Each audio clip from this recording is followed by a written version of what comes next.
back, relax, and maybe get yourself a snack. Me and you gonna have a little chat about books. Hey guys, this is part 2 in probably a 3-part series all about the books that I picked up over the last couple of months and also for my birthday and whilst I was in Dublin for Worldcon. If you haven't seen part 1, I'll link it below, so go watch that, but do come back and watch part 2 as well, because I will be going through lots more books in this section and probably in part 3 if I make it that far. So let's carry on. The first book in this section is Fall of a Kingdom, which is the Farsala Trilogy Book 1 by Hilary Bell. I'd never heard of this author, but I consciously was making an effort whilst in chapters in the second-hand section to go round and have a look for female fantasy authors who I maybe hadn't heard of and try out some of their work. And this one says, an amazing tale of adventure, fear, magic, conquest and rebellion by Tamora Pierce, and I've heard good things about Tamora's work, so hopefully she is endorsing well, and this is a good book. It sounds quite epic fantasy. Who was Sorab? Stories are told of a hero who will come to Farsala's aid when the need is great, but for thousands of years the prosperous land of Farsala has felt no such need, as it has enjoyed the peace that comes from being both feared and respected. Now a new enemy approaches Farsala's borders, one that neither fears nor respects its name and legend, but the rulers of Farsala still believe they can beat any opponent. 3 young people are less sure of Farsala's invincibility. Gian, Soraya and Kavi see time's wheel turning, with Farsala headed toward the flame of destruction. What they cannot see is how inextricably their lives are linked to Farsala's fate. I definitely love a good old epic fantasy, and that sounds like this is what it's going to be, so looking forward to this. Another book I got secondhand is 84 Cave, which is by Claire North. I have been gradually kind of collecting all of Claire North's books because I really enjoy her take on sci-fi. I think she does quite a modern take on sci-fi, but also a very interesting contemporary merge with sci-fi elements. I don't often like contemporary, but I think she manages to draw me in quite effectively and keep me hooked into her stories quite well. I think there's a couple I've not read of hers, this being one of them, so I felt like it was definitely time to pick it up. I love the concept of this as well. It kind of reminds me a little bit of The Good Place on Netflix, if you guys have watched that. If you haven't, please do, it's so worth it. But it reminds me a bit of that. It says, Theo Miller knows the value of human life to the very last penny. Working in the Criminal Audit Office, he assesses each crime that crosses his desk and makes sure the correct debt to society is paid in full. But when his ex-lover is killed, it's different. This is one death he can't let become merely an entry on a balance sheet, because when the richest in the world are getting away with murder, sometimes the numbers just don't add up. So it sounds really fascinating, and I love the way that she comes up with such unique concepts. Looking forward to this. One of the books that I bought at full price in Dublin was Sunfall by Jim Al-Khalihi. I'd never heard of this one and never heard of the author, but the cover appealed to me enough to pick it up off the shelf, and it seems like it is a climate change kind of eco sci-fi blend, which is definitely on the up and coming right now. It seems like a proper theme that is emerging, and it's something I want to try out and get into. So along with the book I bought in my last section of this haul, hopefully I can try some and see whether they're for me. This is The Day After Tomorrow Meets Neuromancer. Sizzling stuff. The best informed techno thriller you're ever likely to read.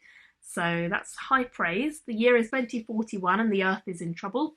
It always is. It seems to be turning against itself. Extreme weather coincides with catastrophic technological failures. Megastorms devastate coastlines and planes fall out of the skies. Few people realise that these events are connected. The magnetic field that protects all life on Earth is failing. Sounds very interesting. Looking forward to reading it. Another couple that I picked up secondhand in chapters are David Farland's The Sum of All Men, The Rune Lords Book 1. You may have heard of this if you know anything about sort of older fantasy. I've heard this name bandied about a lot, and a lot of people have actually recommended this book to me in the past, but I never got around to picking it up, so it seemed like it was finally time. This sounds like a fairly classic war-strewn fantasy with a lot of death and destruction.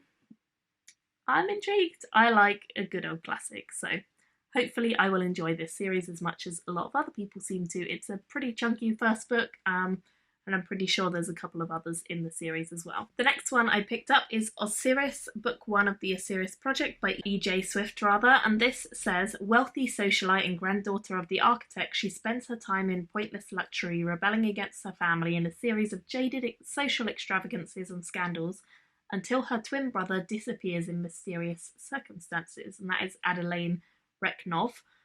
Vikram Bai lives in the Western Quarter, home to the poorest descendants of storm refugees and effectively quarantined from the wealthy elite. His people live with cold and starvation, but the coming brutal winter promises civil unrest and a return to the riots of previous years. As tensions rise, can they bridge the divide at the heart of Osiris before conspiracies bring them to the edge of disaster? Never heard of the author, never heard of the book. Wanted to try it out. And I mean, when it's €2 each, I'm going to spend all my money in Chapters. It's a good thing I do not live in Dublin, because Chapters would literally make me so poor every time I went in there, especially that second-hand bit. The downstairs I can kind of resist because the prices are high. The upstairs, no, I can't. I picked up a Kate Elliott book because I really want to try out some of her adult fantasy, and although I've got Black Wolf somewhere on my shelves, I haven't read it yet. I actually have a couple of her books that I've not read yet, but this is one that I don't own and I want to read. So this is King's Dragon, Volume 1 of The Crown of Stars, and it's by Kate Elliott. I think it's a classic fantasy. King Henry holds the crown, the kingdom's in turmoil, his reign is contested by his sister. Lots of people are eager to support her. There's conflict, there's raiding, human and inhuman, and there's lots of portents, as I say. Classic-y fantasy, it's always my thing.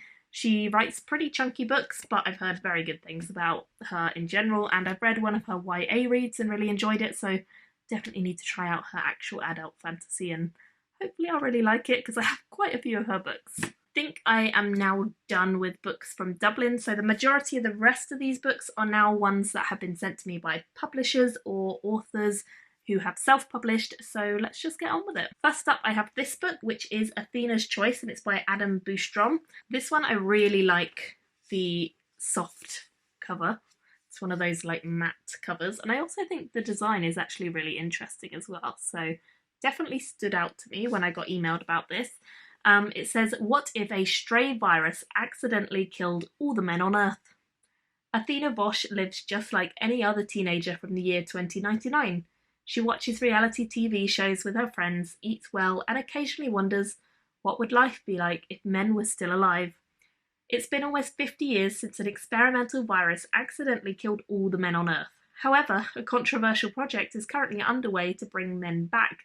There's just one catch. The project has been sabotaged. It's a catchy sounding blurb, I think you'll agree, so looking forward to reading this. Next up I have The Unveiled by MC Ray.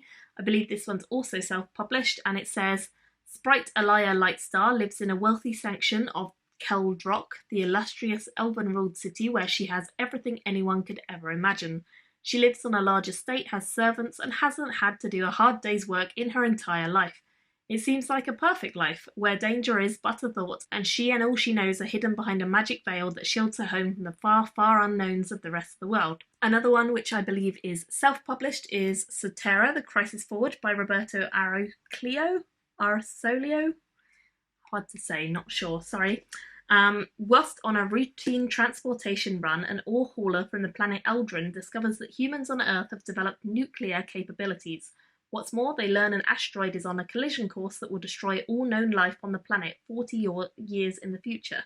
The Council decides to intervene. A plan is drawn up and twin emissaries are sent to Earth to save it. Very intriguing. I like that I've got quite a lot of sci-fi actually in the last few weeks. Haven't really been reading much sci-fi recently, but definitely want to, so hopefully this will kind of push me to do so. I did also get sent a book in floppy paper form, and this is Portents of Chaos by K.C. Julius. I'm not sure if the cover is actually out or not yet on Goodreads. If it is, I'll put a picture up.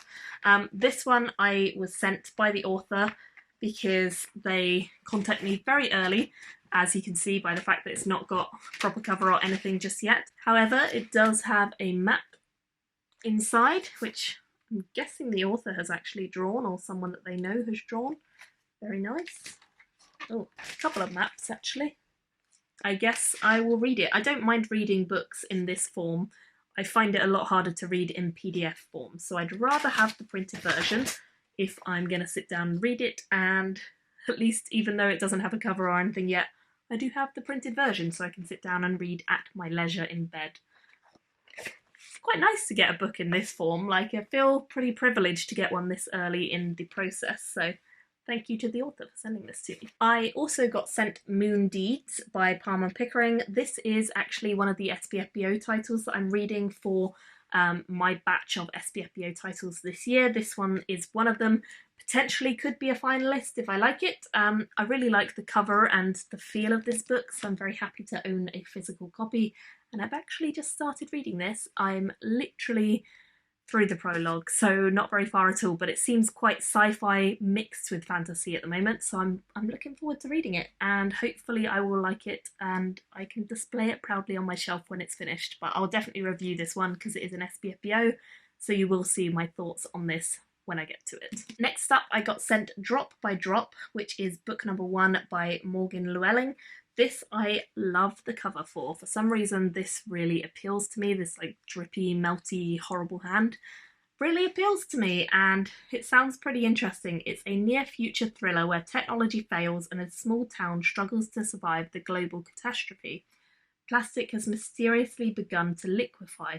All the small components making many technologies possible, navigation systems, communication, medical equipment, fail. Imagine what catastrophic consequences this would have if this really happened. We would all be in so much trouble. In Sycamore River, citizens find their lives disrupted as everything they've depended on melts around them, and sometimes they have fatal results. All they can rely upon is themselves, and this is only the beginning. So this is a new Tor paperback. I believe it's the first in a series. There is looking to be a second one soon, I guess. And honestly, when Tor got in contact with me, I was like, send that over. I would love to read a book that sounds as fascinating as that. So really looking forward to this. Has anyone else read or heard about this? Because I love the concept. Sounds really, really cool. Sometimes the concept is pitched to you and you're just like, wow, that's a good idea. What would happen if that happened? And this is one of those times. I think I'm going to leave it there for this video, but I do have quite a substantial stack of books still, so I will be going on to part 3 of this very soon, and hopefully that will take me through to the end of these books so that I'm all caught up. But I'd love to hear your thoughts on any of those I've just mentioned, and as I say, if you haven't watched part 1, please do so. Part 3 hopefully will be coming very soon. I will see you all very soon in my next video. Bye guys! Thank you for watching my video today. Go pick up a book, then come back and chat with me again.